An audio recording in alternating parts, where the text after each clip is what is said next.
Welcome back to ASN's interview series called Meet the Leader. I have Dr. Sheila Fleischhacker here for our second interview of this series. I would say with ASN around grad school, that was my intersection with the professional society. I think most of our faculty was a part of ASN and a very strong ambassador of participating in that. So I'd say from grad school, I've been a member and or gone to the meetings or a regular viewer of all the literature that ASN supports through its various journal networks. So I'd say more intimately over the last couple of years, I've really actively participated in leadership roles in ASN. I was fortunate to serve, I think, as the first director at large on the board that was honing in on food and nutrition policy. I unfortunately had to step down, just given my new role, which we'll talk about later today at USDA, but was really excited to see ASN's commitment towards food and nutrition policy. And really, again, that science connection with policy and policy making. So I think it was a really important investment that ASN has made.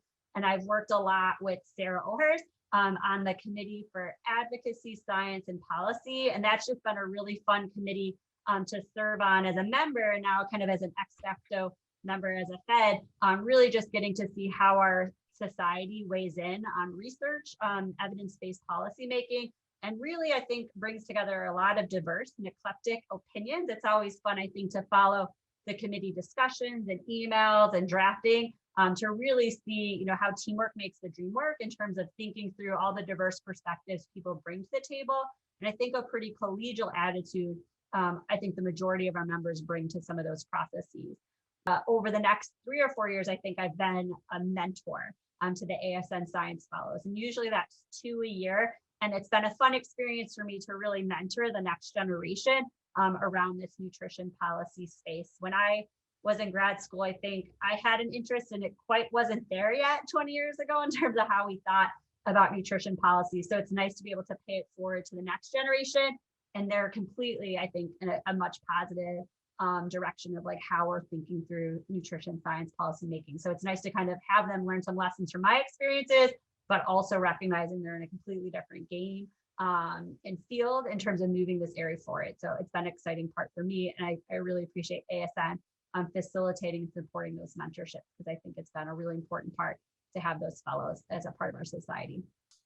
Looks like you were the lead author of an AJCN published article on strengthening national nutrition research. Now, how has ASN been an important player in our efforts to strengthen this national nutrition research? Just getting a pulse from members, who are the leading nutrition scientists in the world through this association, really using the ASN levers to get member input, both in just written email requests that Sarah put out and calls. I think we ended up meeting with over 50 people, many of which were ASN members.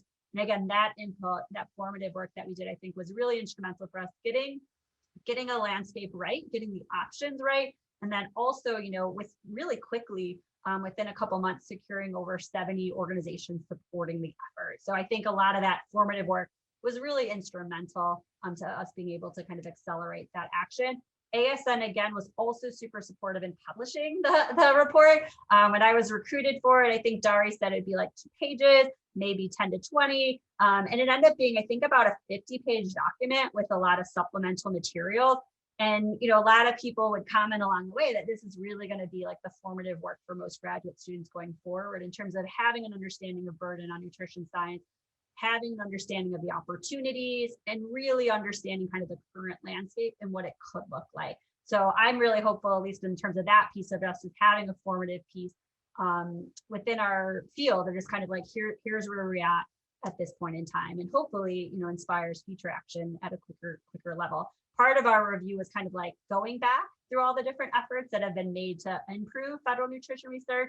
And again, I think it was nice to see that history, but hopefully we see some acceleration with recognizing the leading cause of disease and the need for health disparity reduction really needs to come through our work in nutrition.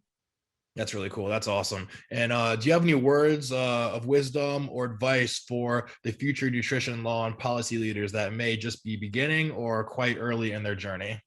Well, I think for ASN, I think often the key part of what ASN attracts are folks who are, traditionally kind of PhD nutrition science students or doing nutrition science related work. And I think in this space, it's kind of thinking through like, what's your career looking like in nutrition science policy? I think even if you don't necessarily focus your work on policy systems or environmental supports, any work you do in nutrition science, hopefully, could inform, evidence-based making that could make real change for what people eat or the supports we make to help what people eat. And so I think just having a sense of that policy process for all students is going to be an important piece of your career, and to just really be, kind of open-minded, even if it's not like you're more of a bench scientist and kind of this is like your safe space, to really just be open-minded that it really does take a village of sciences to really advance our field and to really ultimately change eating patterns of particularly the most socially disadvantaged populations in our country.